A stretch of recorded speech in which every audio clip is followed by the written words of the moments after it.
Walking toward the main entrance of the feedlot, her heart was in her throat, and she thought she might pass out. The sun shone far too bright. The voices in the crowd rang too loud. "It's another door," she chanted. "It's another door."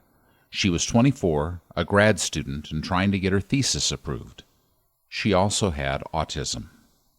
She knew she had the intelligence and talent to make it, but how would she get past the gatekeepers?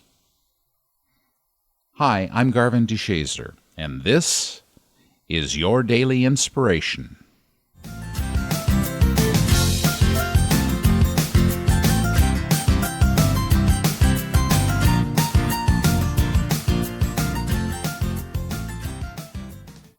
From 2 years old, it was clear she was different from most children. She panicked at any routine change, retreated at loud noises, and often threw fits. At first, her mother dismissed it as a phase, but by the time she was 4 and still not speaking, there was no denying the problem. Temple is what we call an infantile schizophrenic, said her physician. She probably will never speak. Fortunately, her mother refused to believe the authorities and made sure she had the same opportunities as other children. As soon as she could speak, Temple was sent to public school, then boarding school. She worked summers on her aunt's ranch. "Those things were uncomfortable for me at first," she says, "but they helped me open doors to new worlds."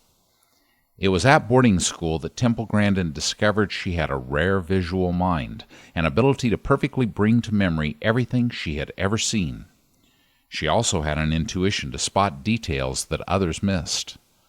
Her peers teased her for her Mr. Spock-like demeanor and for a habit of rocking to calm herself. Then she'd have a panic attack, and they'd make fun of that, too. "You're just different," her mother said. "Different, not less." Her teacher encouraged her. "You have a special mind," he said. "Think of it as a door that's going to open a whole new world for you.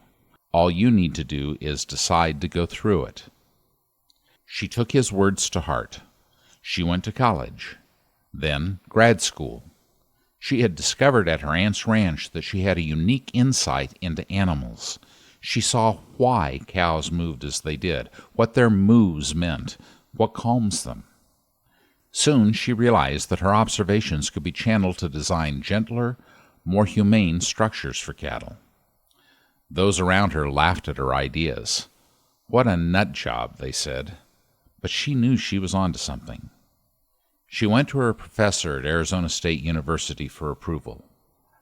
"A master's thesis on mooing?" he asked. "Okay, if you can get the yard owner, Don, to sign off on it. I, for one, will not give you an easy ride because of your autism." Of course, an easy ride had never been Temple's style. She knew that no matter what it took, she was going to walk through this door. As she approached the lot, papers in hand, trembling, a ranch hand jolted toward her. "Stop!" "Sorry, ma'am," he told her. "No women on the lot." Undeterred, she continued. "My name is Temple Grandin. I'm a grad student at Arizona State." "Sorry, but that's the rules, ma'am." She repeated. "I'm a grad student. I was just here last week." "Cowboys' complaints. They don't want women on the yard. I'm just doing my job." "Ma'am, you're holding up the line," said another. "Turn around and don't come back." But she was not giving up. Hitting a thrift shop, she disguised herself in men's clothing and a cowboy hat. Then she muddied up her outfit to blend in. Now in full character, she approached the lot. This time, she was waved in without a second glance. She beamed in triumph. Her ploy had worked. But then Don refused to sign and again asked her to leave. Slouching to the ground, she thought, "What more can I do?" As she started to leave, another man stopped her. "Ma'am," he said with a gentle smile, "Don don't sign nothing. I do the signin'. I'm not even sure Don can write." She laughed in humble appreciation. A door had opened, and he held it. After her thesis was approved, Temple Grandin opened many more doors. She designed a more humane handling system for cattle that now serves most of North America. She received her Ph.D., and she began lecturing worldwide on animal husbandry and autism. It was a satisfying journey. The eccentricity that had once isolated Temple now paved the way to legendary innovation and purpose.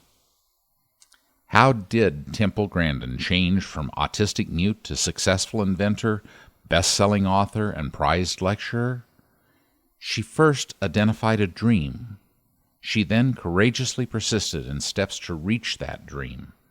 She used her oddities to her advantage, and she drew strength from those who believed in her. What gifts do you possess that make you unusual, or perhaps even odd? How far will you go to step through the door of your dreams, no matter who opposes you?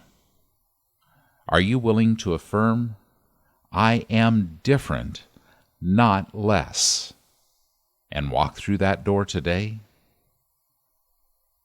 Thanks for listening. May your day be filled with love, laughter, and joy. Bye for now.